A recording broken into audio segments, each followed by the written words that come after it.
There's nothing I love more than having a great conversation. Unless I get to have it for the second time around, because that is exactly what is happening today. We are in the beautiful home of Annmarie Leach of Yummy Mummies. Now, a bit of a backstory. Annmarie was actually the first pivoter that we recorded. I mean, we had a great time. We were cooking, we were yucking it up, everything. But as time went on, and as you can tell, we started to discover things about how we can really make something good better. And we said, you know what? Let's revisit Annmarie. And here we are today with Yummy Mummy herself, Annmarie Leach. How are you? Good, Gaynell. Thanks for having me. I'm so excited the second time around. Oh, well, I was thinking, this is great. Thanks for having us back. No problem. And look at us. It is Christmas everywhere. I love it. We're big Christmas fans here. Good. I hope this airs in June, just to prove how big of a Christmas fan you are, because as am I. Yeah, I love Christmas. And you know, it's a family time of the year. Yep. And especially after the pandemic and stuff, we're still in it really, but you know, it just brings home what's the most important, which is family. Absolutely. Yeah. And I know you've been paying attention to the Pivot series and you've been following your I love it. fellow Pivot love sisters. And we've been having a great time. So we were very excited, Nathaniel and I, to come on back and visit with you because it's a story I think people are going to absolutely love. So before we get into your story, just tell us what Yummy Mummies is. So Yummy Mummies is a meal prep service. We offer health coaching as well, all plant-based. So basically how to incorporate more plant-based foods into your diet, less meat and animal products, and kind of go from there and share the knowledge on what I do and how it can benefit you. That's really what we're all about. Now I noticed you said less meat and not no meat zone, no Xing out the meat. Yeah, because I feel like if you come straight with a negative, and when you say none of one thing, especially when it comes to meat, to a Bajan, your mind is closed off. Yeah. So you start with less. And as you start to feel better from eating more plant-based, you're not going to want it as much in your diet as possible. And that's I kind of try to gently teach people, you know, and not force anything on them. And it's amazing because food is the one thing that can unite us all. Yeah. And even if you're not certified, card-carrying vegan, the meals are so delicious. Well, that's it. You don't need meat to enjoy a tasty meal. You know, we did Cocktail Garden last weekend at my house. I held an event here, and the guest speaker was Crystal. I think Crystal's on the Pivot series as well. Yeah. Right. And Plant Parents. She is a meat mouth. Yes. She's saying about meat mouth. Meat mouth. And she said she's like, when we asked her to come and speak at the event, she said, well, if it's not meat, I don't want it.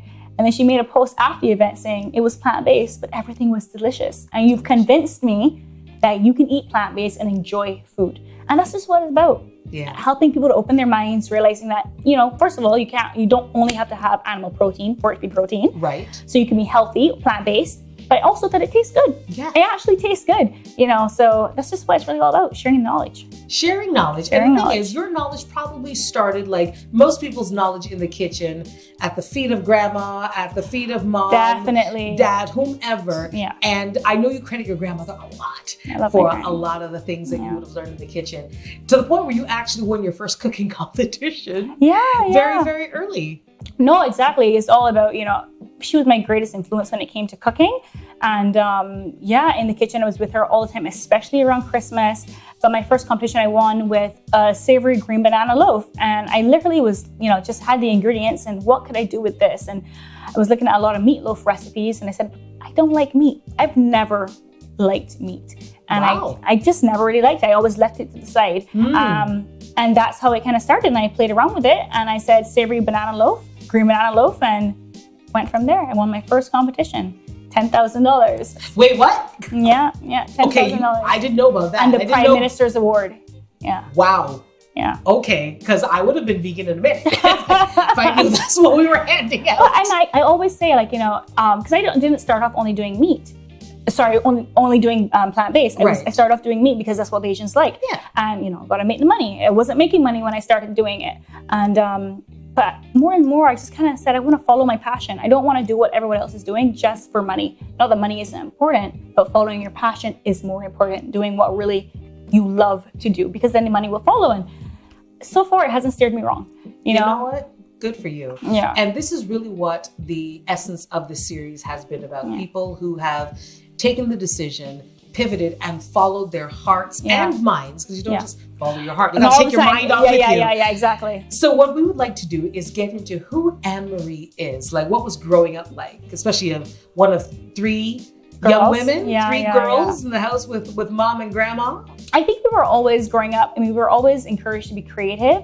My mom suffered from hypertension, so the diet had to drastically change. And I think that was what really helped me to focus on more healthy eating and whatnot, because my mom had to, so I had to learn how to cook healthier with my mom. Right. And that's kind of always how it started. I was always encouraged to be creative, always very active. And I always loved to cook. So my grandma said, you love to eat, so you got to learn how to cook. And it was just that we had to be very responsible in terms of giving back to our home in some way.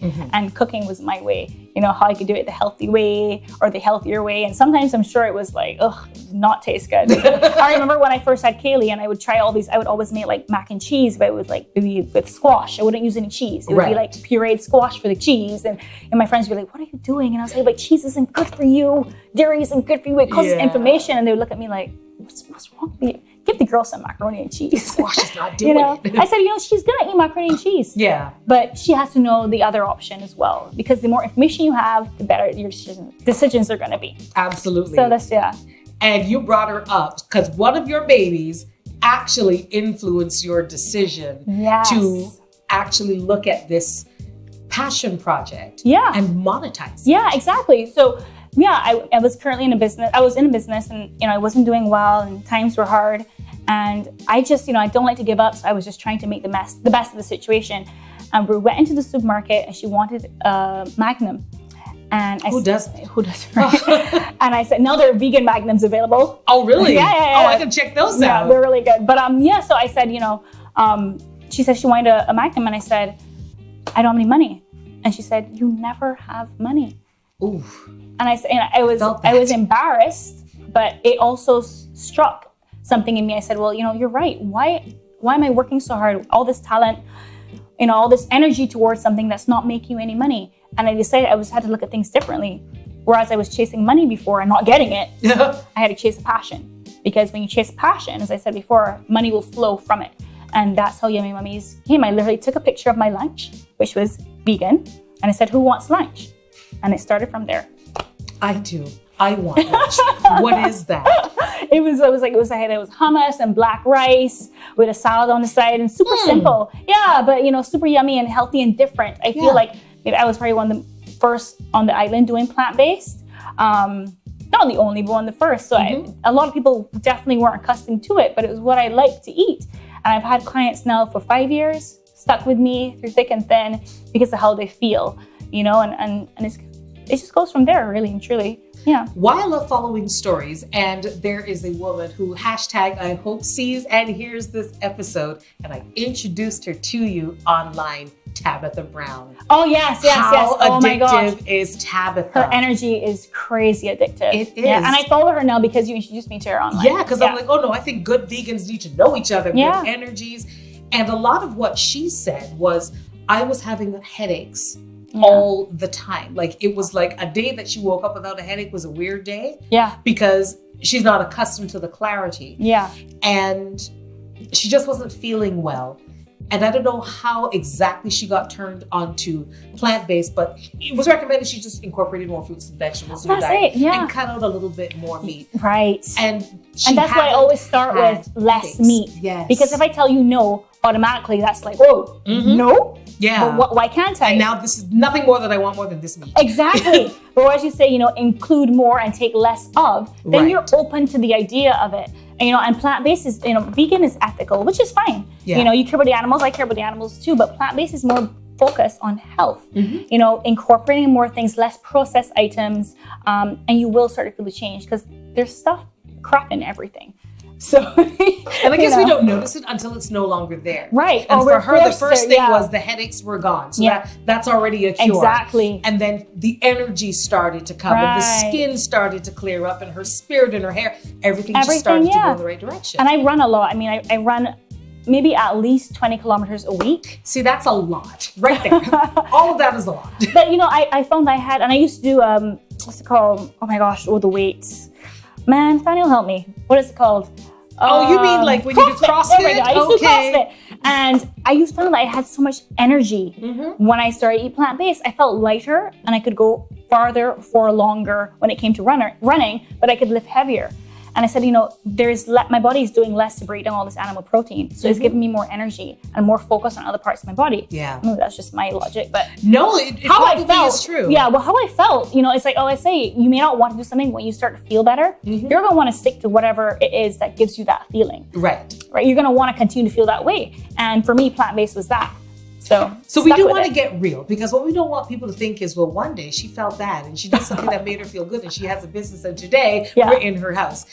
Some things happened along the way. You had to learn to have your own business, which is, again, one of the main feedbacks of most people's stories. You had to learn how to have a business. Yeah, I had to learn how to, I feel like, I don't know all of them, but a lot of women kind of have an idea like they're right and they know what they're doing. But I had to learn to take feedback, learn how to mold my business into what people wanted, especially being a plant-based business. I had to learn how to reinvest into my business and not try to, because I would say anything would last me the longest, but you have to reinvest into your business and you have to save. You have to put down. You have to do without. You have to learn how to do without. Because what started as something out of desperation, because I had no money, save for my house. So putting down money and reinvesting and, not having certain things. And it just showed me how I could use this business to actually put a roof over the house, a roof over the head of my kids, and help support my husband and what he does. So yeah, the business definitely, it took some time and it wasn't easy. It was very hard, lots of challenges, but it's worth it. It's worth it. And anybody can do it. You just have to be disciplined. Disciplined with yourself and learn to do without. I think a lot of times we want, but wanting isn't the way to get things. Yeah. You really have to separate your wants and your needs and really be honest with yourself. And I think struggling for so long, you really realize a lot of your wants are just that. Yeah. You think your wants are your needs, but they aren't. You learn to do without. So, people, you spend so much money going out on a weekend drinking. Stay home. Stay home, build a business. Stay home, build a business. Yeah. You like lots of wine, maybe try cheaper alcohol for the time being, but you find different ways that you can save and you reinvest into your brand. And that's where you really go. Yeah. At Dwellings, we believe that home means happy. That your home is a place where you do what you love, with the things that you love, and the people who you love. That's why our selection of housewares and fine furnishings is designed to inspire your dream home. Dwellings, we make your home happy. Annmarie, I know you spoke a lot about doing without, making the necessary sacrifices to see the big goal, which is fine. But did you have to implement any formalized money management training or get some sort of money mentor to know what to do with finances? Yeah, I think I'm so blessed to be surrounded by great women, really great women who are my support system. And one of my great friends who has a great business, she's very successful, she's my mentor. And I don't pay her, but she's definitely mentored me in terms of how to run a business and, basically, put down for a rainy day and those sort of things. So you definitely need to have somebody in your corner. Well, you may pay them, you may not pay them, but everybody should have a mentor. It's very, very essential to have a successful business. So yeah, that's basically what I do have. And I think your lessons are the biggest teachers. Having a really, really rough time, I just learned to do with less. And those, when I was going through it, it was so hard and I couldn't even believe it. But now that I can have more, I still remain with less, just so that I can, put down for a rainy day. And I think during the pandemic, that's all the lessons that we could learn. Yes. We had to have in case something like that happened. Exactly. And the pandemic is horrible, but a lot of people started looking towards health and healthier options. And luckily enough, that's why I provide. Yeah. So as much as it was hard for me to readjust the whole family dynamic and teaching from school, which was, teaching from home, which was crazy, there was still opportunity for me to provide certain things for customers, whether it's knowledge or, turmeric juices and ginger shots. Oh my goodness. And all that sort of stuff. There was a craze at one point. Yeah. That was like, should have grown turmeric. I started doing turmeric juice. I started doing turmeric juice and selling before everything shut down. Yeah. Because that was a window of opportunity. So yeah, you just kind of roll with the punches, I did a lot of social media posting because I had more time on my hands. I have a very big personality, so I kind of included my children in that with me. We went online. So, and it worked out, I got much more of a following based on just, putting myself out there and talking to people and giving my advice on plant-based. So even that was like a marketing pivot. Yeah, exactly. It wasn't meant to be, but it was. You used the time to rediscover yourself and remarket. Yeah, so that. Well, let me ask you how you managed to balance your care responsibilities. You have children, you have a husband, you have your business, you still have you've got these dogs, you've got so many things going on. How did you find the time and how did you navigate who's going to get what, how everybody's still going to feel cared for while you care for yourself? I think that having a business and learning to delegate and not doing everything by yourself. As I said, I have a really great support system, a great support system of women, and they all have their duties. My friends pitch in time to time. But yeah, I've learned to say no as well. That's a big one. Yeah, it is a big one. And having boundaries. Yeah. And people have to respect your boundaries or they're not in your lives. And that's just what it is. Kind of being more honest with yourself, and I think my goal, everybody has different goals and everybody has a different term for success. But for success for me is a great example to my children, my girls, raise strong girls and just show them that you can work hard and you can have downtime. You can put yourself first as well. And you can put some money aside that's your money. And you can put your money into things that really, fill your passion. And that's success to me. So that is what I relate to. And the same dogs. The dogs are like, are we done? Yeah. And I have 3 huge dogs, but you just go day by day and you take on one task at a time and you give your best to everything. And be hard work. Don't be afraid to work hard. Working hard is essential. Yeah. People can be better dressers than you. They can be prettier than you. They can be smarter than you. But don't let them outwork you. Work hard for what is yours and keep going. Because it's not like working hard and you stop. No, you work hard every day, but there's a certain amount of pride in working hard. People, try to shy away from hard work. No, be proud to work hard, and do it effortlessly. You just, just do it. Make it a part of what you do. It's just what you do. I run a lot and, and people say, oh, why do you run so much? But it's something good for you. And you are afraid to do something that's hard, even though it's good for you. But no, it's good for you, so you do it. And just go about life like that, I think. I might find something else to do besides run. Yeah, but whatever. I'll still do what's good for me. Exactly. It doesn't have, but don't be afraid to challenge yourself. Absolutely. That's really what it's about. Challenge yourself even though it's hard, and long term, it's the right thing for you. And that's kind of what I try to teach my girls. Ultimately, that's my goal. Yeah. That's my definition of success. There you go. Yeah. And what I like especially about your story, is that along the way, you tapped into what was true for Annmarie. Yeah, for sure. Because I was chasing money and how to make money, and I wasn't getting any money.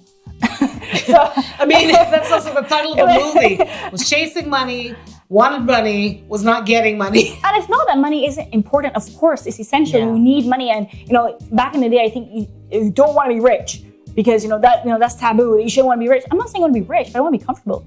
And I want my children to be comfortable. Yeah. And have that freedom and that wiggle room to, if they want to go off for a weekend, they can do it because they've invested and they've put money aside to be able to enjoy life, right? Having money is important. Having to put money away for the things that you really want in the future. It is important. And that's really what I was just trying to teach my girls. Yeah. So that's basically it.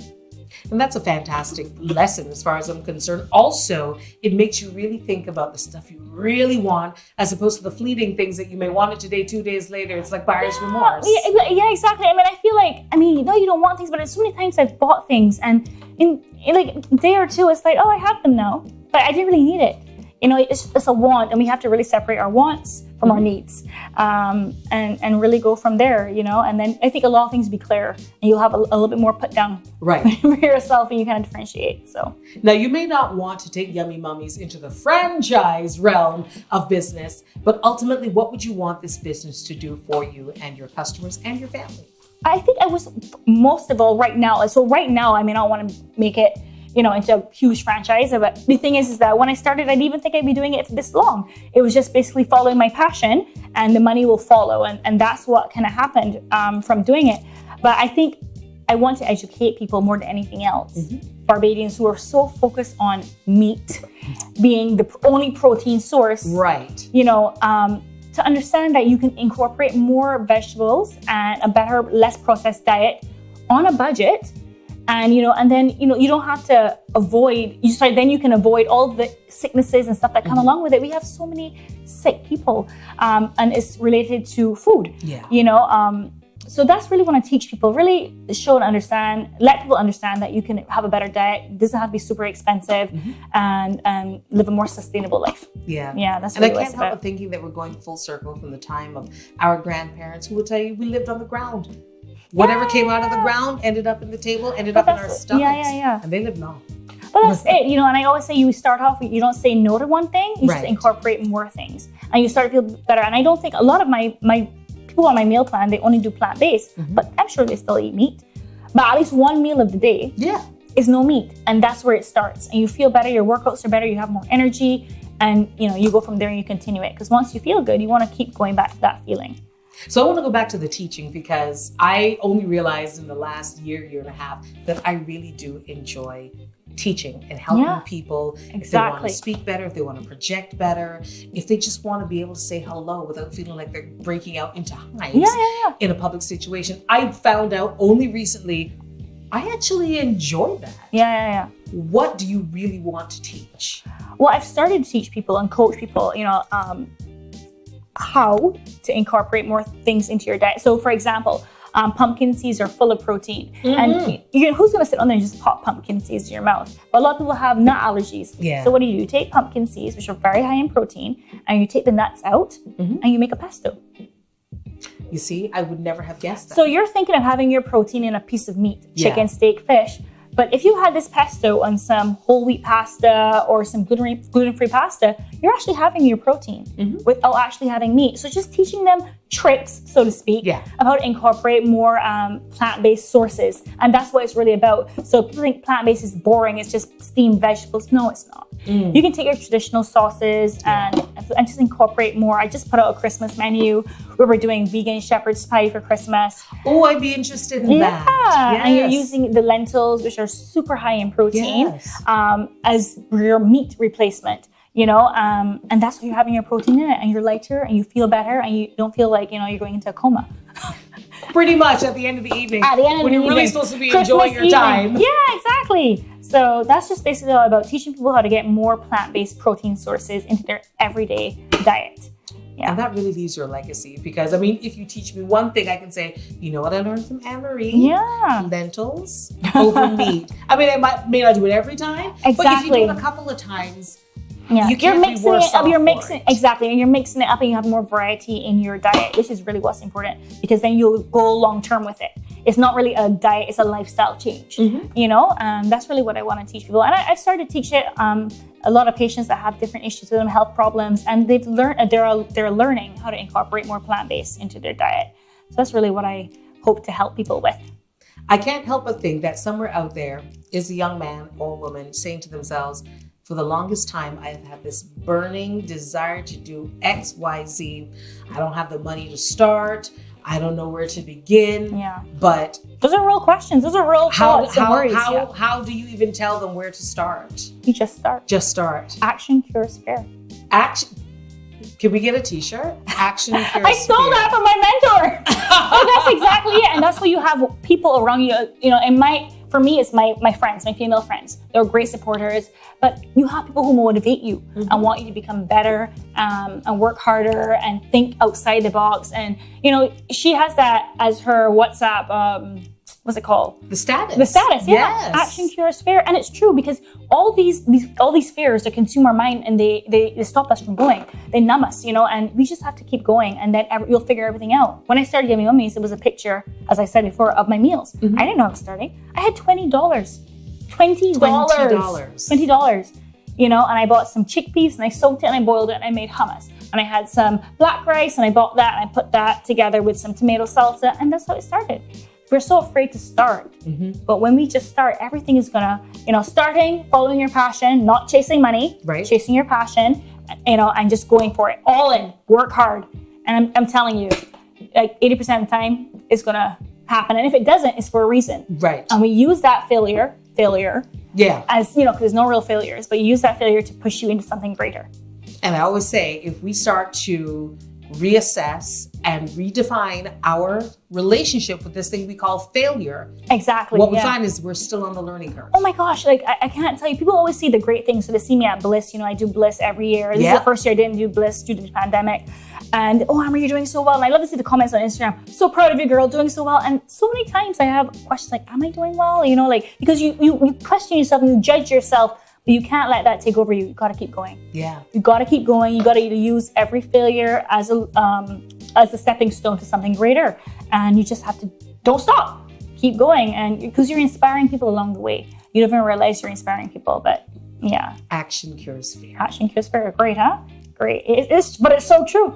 The fear just goes through the window because you're in it. Yep. You can't stop. You got to keep going. All right. So that's just what it's really about. Love it. Yeah.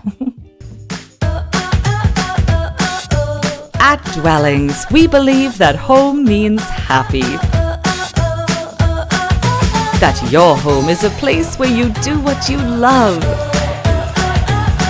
With the things that you love. And the people who you love. That's why our selection of housewares and fine furnishings is designed to inspire your dream home. Dwellings, we make your home happy. There's hardly been a conversation I've had this year that did not involve the C word, COVID. So I've got to ask you, if you could recommend a policy that government or any other affiliated agency could implement to help business people like you navigate a pandemic better, what would that be? I think one of the biggest things for me is that during COVID, local farmers couldn't keep up with the demand. Because we didn't have the demand, the need, because majority of us buy non-local products. Majority of our vegetables are imported. So if we had some sort of policy where 80%, 89% of the products on the shelves were local, that farmers were accustomed to keep up to for the demand, the need, then I think it will benefit us all. When borders shut and you can't import, what are you going to do? We felt it. Yeah, but if you could grow it, then you're always going to be in good hands, and taken care of. And I think that's what a lot of Bajans are learning nowadays, to cater for Bajans, from Bajans. A lot of restaurants have started doing more local menus. Imagine. But these menus should be local from the beginning. From the beginning. We have great products that we can make and, make more top class or top drawer or whatever, more fancy. We can do that, but we have to focus more on locals and keeping each other happy and money in our pockets, and let that money go wrong within each other. And that's what I think that's what we could learn, and what the government could probably do is to implement a policy to make that happen. So, yeah. And I know someone out there's listening, so it's free advice. Advice. I have enjoyed speaking to you even for the second time. Good. I feel like I learned even more this time around. Yeah, it feels like a natural flow. Yeah, I feel like things have happened and you said, this is what I've learned and this is what I want to share. And I'm so happy that you are the open book and the full ball of energy that you are. You are addictive. Thank you very much. I'm really happy to be able to do this the second time around. I was very, very happy to do it. So Thanks again for having me. So for anybody who wants to find Annmarie Leach, where do they find you? On Instagram, aleach.yummymummies@gmail.com is my email. But all the information is on Instagram and Facebook. So hit me up. There you go. And get healthy. And I want to thank you all so much. We love ourselves some Yummy Mummies. It is delicious food. I'm telling you, I can't wait to get in the kitchen with you one day. You can teach me some things firsthand. Sure. I'd be happy to. Yes, because health is wealth, and we are here to grow both. Thank you so much for another fantastic Pivot series. At Dwellings, we believe that home means happy. That your home is a place where you do what you love, with the things that you love, and the people who you love. That's why our selection of housewares and fine furnishings is designed to inspire your dream home. Dwellings, we make your home happy.